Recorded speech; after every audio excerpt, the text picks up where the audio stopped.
Hello and welcome to the James Granström podcast, Super Soul Model series, where I help people tune and tap in to their natural state of well-being. Today's podcast is the power of no. Hello and welcome to the podcast. If you're new to the podcast, please remember to like, subscribe and share if you enjoy the content. And if you're returning, please remember to leave a review. I really appreciate all the reviews you give, so thank you so much indeed. All your reviews make such an impact and help the show to grow, because my mission is to help people enjoy greater well-being. So thank you for helping in advance. So today's episode is the power of no. Are you a people pleaser? Do you let people take advantage of you? And do you let people take advantage perhaps of your kindness and your generosity? Do you often say yes when you would like to say no? And do you often say yes without really thinking about your needs and whether that's going to impact your energy and impact your time? And do you say yes just to fit in and be liked? Because if you feel that resonates with you, then you've got to really learn how to say no. Because when you learn how to say no, what it's going to do is it's going to protect not only your precious time and energy, it's going to protect your well-being. Most people who are empaths, meaning they're highly empathetic, are people pleasers. And the reason why they're people pleasers are because if you have a high level of empathy, you really feel for other people. Now, this is kind of like an energetic gift, but it can also be an energetic curse, meaning when you understand how someone's feeling in a room, you're meaning picking up the vibes of how they're feeling, and someone's come into the room and you can feel that they're a bit low. Someone who's empathetic naturally tries to go over to that person and lifts them up. It's kind of a natural thing to want to be an uplifter. But simultaneously, this can backfire because it can make you feel like you're working extra hard yourself to try and take them higher, when in actual fact, it's not working at all. And so you end up losing your own center for the sake of trying to help another person. The best way to describe this fact is that oxygen mask theory when you're in an aeroplane. Sort out your own mask with your oxygen before you help out your child. Now, it seems almost backward, but when you take care of yourself, meaning take care of your energy, then you're now in a prime position to help other people. So if you find yourself in the category of being a people pleaser, always saying yes to people and not being able to say no, it can be really detrimental to your health, because eventually if you don't say no, your physical apparatus, meaning your body, can eventually shut down on you and break down. Now, a prime case study of this is my beloved mum. My mum years ago suffered a stroke, and I asked her the cause of this stroke, and she said, I just kept on saying yes to people, and one day, even though I was absolutely exhausted and I had no energy left, I still said yes, and that's when I fell down and had a stroke on a train. Now, that's really tough to hear, and it almost feels like a bitter pill to swallow, but there's a real lesson in this. And so whilst everything has worked out, and whilst my mum has recovered for the most part extremely well, it still doesn't stop the fact that if you say yes when you ought to say no, it will be detrimental to your well-being, because that's exactly what happened to my mum. And so a stroke actually caused her to take massive time out from a very busy schedule where she was always saying yes to people to please them because she wanted to help them. Now, my mum's a natural uplifter, but when you ought to say no because you're not valuing yourself, you ought to say no because you're not protecting your time and precious well-being and your own energy levels, something's going to backfire, because that's exactly what happened. And so you've got to look in your own experience and think, how important is it for you to say no, especially to those who are close to you, because sometimes that is the hardest thing you can do. But you've got to learn to get over that hurdle, because otherwise your well-being will suffer, like it did in the case of my mum. Now, it's particularly tricky when it's people up close and personal to you, things like your family and your friends and the people you go out on a limb for. But it's also very important that you learn to even say no to those members, because otherwise people will keep taking advantage of you. Now, I've shared this story before, but I want to just reiterate it. Before my father made his transition, there was a day when I had about 5 errands to do with him. And when we come to the last errand of driving around, where it was basically me going into different places and having to organise certain things, he asked me to do another extra errand, which was quite challenging to say the least. And instead of saying yes to him because I really want to help my father, I actually said no because it was actually starting to grate me that I'd said yes to all these things I was going to do, because it was taking up so much of my own energy and so much of my own time. And then now I felt that my generosity and my energy was being taken advantage of. So I said no. And when I said no, his answer was, okay. And you might find that with other people, particularly people close to you, that if you can't say no, people may end up still taking advantage, because as human beings, when it's people up close and personal, you will always think that will say yes.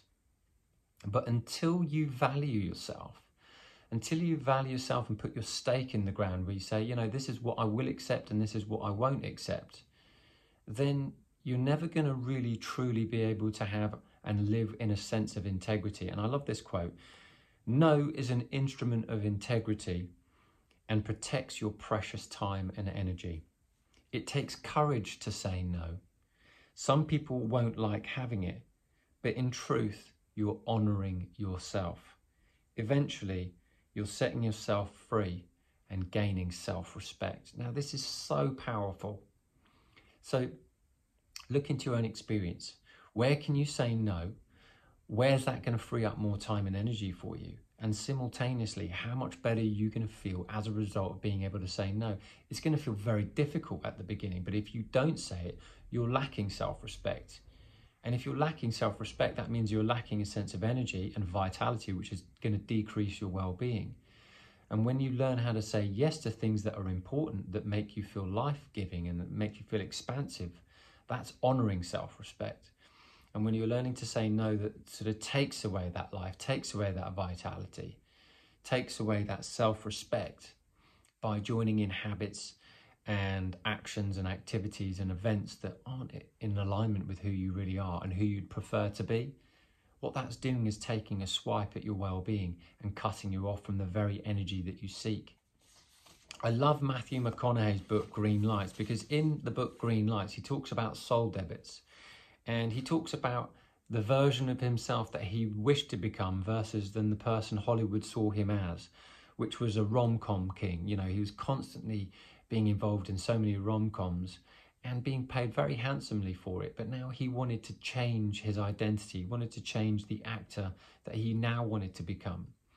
And he recognized that if he kept on saying yes to Hollywood directors and producers offering him to do yet another rom-com, he may never get a chance to be the actor that he'd always dreamed of, which was perhaps taken a little bit more seriously, being able to get the parts that would really challenge him as an actor. And that's when he took the decision to say, I'm going to step outside of the rom-com and say no to any opportunities that may come down that line and wait it out until I'm offered parts where people will be able to see me in a new light and in a new way. And so he came up with this idea that it might take him 2 years. It would take him 2 years to be able to be offered the parts, because he would have turned quite a few parts down, until he'd eventually get a script that would light him up, that he think he could play. And that's exactly what he did. And it did take 2 years, because he felt that if he'd carried on doing rom-coms, it would have been considered a soul debit on his self-respect and value and new identity and living out his dreams. Now, this is a far end of the scale, and it's all relative where we're at. But what's most important is this choice enhancing me, or is it debilitating me? Is it giving me a soul credit, or is it giving me a soul debit? Is it adding value to my life, or is it taking value away from my life? And we know the story of what unfolded, because within that 2-year period, that's when Matthew McConaughey was offered the script for the Dallas Buyers Club, which he went on to go and win an Oscar for. So this is real truth in here. And that was the ability to say no to scripts that would devalue him as an actor and his dreams and his heart and his soul. And being able to say no is sometimes extremely difficult, especially when people are dangling the carrot of a lot of money in your face. But people may be dangling the carrot of temptation in your face. Yet can you still say no if it's not for your highest good? Because that's what's most important here, valuing you. And if you're not valuing you, meaning your well-being, your levels of energy, then really what it's doing is it's devaluing your essence, it's devaluing your energy. And your energy is essentially your currency. And the more energy that you have, the more life force you have, the more well-being you have. It takes energy to enjoy greater health, greater happiness, greater success, and making more money. And if you're expending a lot of mental energy by making poor choices and saying yes the whole time rather than no, then what's going to happen is you're going to devalue your sense of well-being. You know, let's look at the movie Jim Carrey, The Yes Man. You know, this is a prime example of someone who says yes to everything because he was saying no the whole time. But it's finding that balance between saying yes when it feels right and no when it's actually devaluing your own energy. Ultimately, you have to make choices that are for your highest good, for your energy, because unless you have a lot of energy, you're not going to be able to create the life that you really want. Ultimately, when life gets tough, you want to make changes, and you've got to own who you are, which means you've got to own your yeses and you've got to own your nos. And you've got to put your stake in the ground, as I was mentioning before, and say, this is me, this is who I prefer to be. So in my case, when I gave up drinking, I would say I don't drink anymore, which means I'm not going out to that club or I'm not going out to that bar. And that was really tough for me because I was having to own a new identity of who I now was choosing to be versus the party animal that I was before. So are the choices that you're making empowering you or devaluing you? Because you're either growing or you're withering, and you want to keep growing and you want to keep expanding because that's what life's all about. And as you keep growing, you'll start to enjoy life so much more, and you'll have so much more vital energy available to you because of the choices that you're making. The power of no opens up more energy to you. That's why it's so important for your well-being. Whilst that was the story with me and giving up drinking back in like 2004, it was also the case when I first started podcasting. I would say yes to these actions and no to these other ones, meaning that I would say yes to things that were in alignment with this new version of myself that I was preparing to become, which was, I'm going to be a podcaster, I'm going to add value to the world, I'm going to teach people about well-being, I'm going to teach people about meditation, and I'm going to teach people about breaking through from the beliefs that are holding them back, because that's exactly what I had to go through.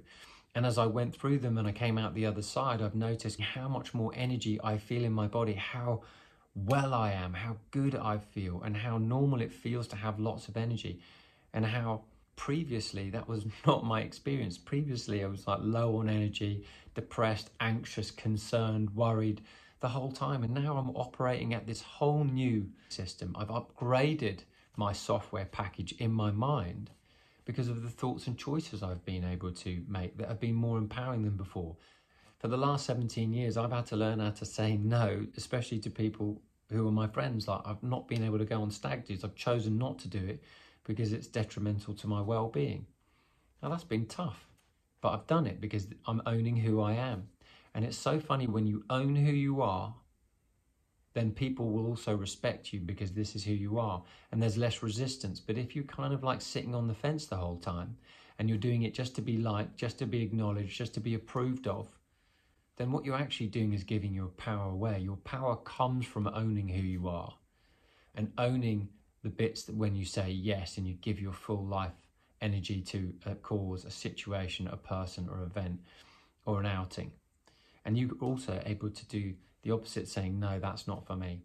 People really value you when you speak your truth and you honor yourself, because it also gives them permission to be able to give themselves that self-respect. Self-respect can be taught when you are watching other people respect themselves and their choices. I really love that. And especially I love watching people who are able to say no and own it. And it just takes away all the resistance. And remember, resistance is the absence of well-being. It's just like putting a brake on well-being. Saying no is also incredibly liberating. You know, a friend came up to me once and said, look, I've got these 2 watches, which one should I pick? The reason why I was asking was because it was for a wedding gift. And he goes, I really can't decide. And I said to him, neither watch is the right watch for you, because your heart would be so in tune with one of those watches if you really, really loved it. And he looked at it and was like, I never really thought of it that way. Because intuitively, you know whether a decision is a yes for you or a no for you. And when he did eventually come back to me, he showed me a completely different watch and he goes, "This is the watch." And I looked at it and I thought, that's the one. And I could see that his energy was in complete alignment and an appreciation with this watch, which would be his wedding gift. And that's also the same type of outlook that you can have when you're looking at a choice that's being presented to you. Does it light you up? Because if it lights you up, that's a yes. And if it doesn't light you up, then that's a no. Because if it's taking a swipe at your well-being, if it's taking away your energy and you're needing to maybe get some rest, then what's going to happen is that if you go through with that, you're going to have less energy and you might end up resenting the fact that you did that for that other person. And you may have really not enjoyed your evening, and maybe it would have led to a circumstance or two that was very unsatisfying. So you've got to really think about the choices that you make. Are they lighting you up or are they not? Is it an absolutely outright, yeah, I want to do that? Or are you not getting that feeling? Because that feeling of yes comes through your body, it comes through your heart going, yeah, that's the right decision. Is it a hell yes or is it a no? Because the hell yes is all about the energy that's coming behind that decision. And that's the power of being able to say yes when you mean it and no when it's not right for you. When you learn to say no, it often helps free yourself from perhaps a feeling of victim mentality. I noticed that when I watch friends, family and clients, that they've always said yes when they actually mean no, and that's caused them a real upset. I've seen there been real conflict in their own mind. And then when they've shared their story with me, it's because they didn't set healthy boundaries. And when you set healthy boundaries, it's like putting a no around what you will and won't accept. That's very liberating, that's very empowering, and that also gives you a lot more energy. And people respect you because they can't tread over that boundary anymore. But if you're not putting any boundaries up, healthy boundaries, if you're always saying yes the whole time, people will overstep the mark. That's why people have gates and boundaries around the house so you don't get trespassers on. Now, at some level, people will always trespass. We all do it as human beings. You may trespass on someone else's land mentally, particularly with people up close and personal to you, because you think that you can get away with it and because people have always said yes to you before. So we all make these errors, we all make these mistakes, but it's learning how to value yourself first, because when you value yourself and you learn to say no, you're setting that healthy boundary straight away. So you're not allowing anyone to overstep the mark with you. Because when you start to let people overstep the mark with you, that's when real problems begin, and then your energy levels really dip and drop significantly. That's what happened with me. And I know I've done that to other people as well. But it's really when you do it with yourself and you live it, you won't do it to other people, because after a while you recognize the pattern is not helping, because it's all about just changing up the pattern. You've got to change the mental pattern of what you will and won't accept. And most people, they get stuck in relationships and then find the same person over and over again that seem to be like a different place, different face. The reason why that happens is because they haven't learned to say no yet. So that's the problem. That's stuck in their mentality. I won't be loved unless I please that person. When in actual fact, the person you need to please is the person in the mirror, yourself. And so you've got to please yourself by making empowered choices, and those empowered choices make you feel alive. And anything that doesn't do that is a no. So that's what you've got to move. Is it helping? Is it uplifting? Do I have the energy? Those are the questions you've got to ask yourself. And if it's not uplifting and it's not helpful and it's not empowering for you, say no and simplify your life.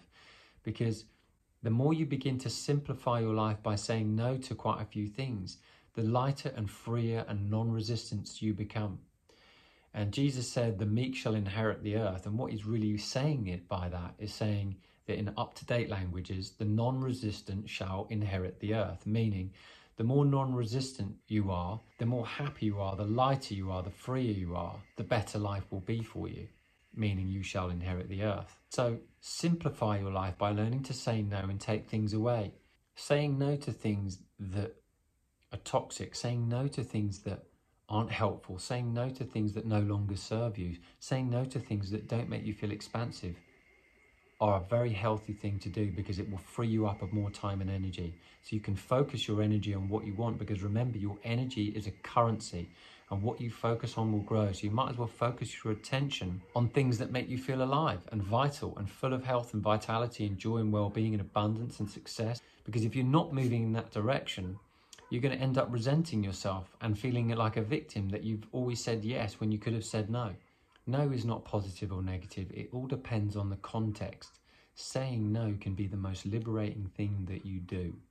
And it can help you find that self-respect, that self-value, set healthy boundaries, and give you more time and energy back and help you simplify your life. Because when you simplify your life, you're going to just have more energy and more well-being that goes with it. And the more well-being that you have, the more energy you have, you can focus your attention on what's really important to you, which is enjoying your life. And you're not always going to enjoy your life if you're always saying yes to people when it could be at the detriment of your own health and well-being. Anyway, I hope you've enjoyed today's episode. I hope there's been some magical takeaways for you. And if you're interested in knowing how to free yourself from some of those thoughts that are holding you back, I'm doing a masterclass that's coming up on the 30th of November. And I'll have a link where you can have a look at that. But I'm co-hosting this masterclass, which is called Breaking Through Your Limiting Beliefs, with my friend and colleague, Amy Clay. And she's been a yoga teacher and well-being instructor for nearly 2 decades. So that's nearly 40 years combined experience between the pair of us. And we set up this masterclass to help you break the patterns that have been holding you back. So if you're finding that you're stuck in patterns that are holding you back, then this masterclass will definitely be for you, because we can help show you the tools and strategies that we've used that have helped us transform our own lives, and so that you can do it too. So if that interests you and that's something that you think you could really benefit from, we'd love to see you on that masterclass. And I'll put the links here on the podcast so you can have a look at that and sign up if that's something that you feel you resonate with. It's going to be a very powerful 2-hour online workshop that will give you all the tools to help you reinforce new empowering beliefs. If you enjoyed today's episode, please remember to give it a like, subscribe and share. And please leave a review. Your reviews make such a profound difference in the growth of this channel and getting out to more and more people who can also enjoy greater health, happiness and well-being. Until the next episode, I wish you a wonderful week ahead, and green lights all the way.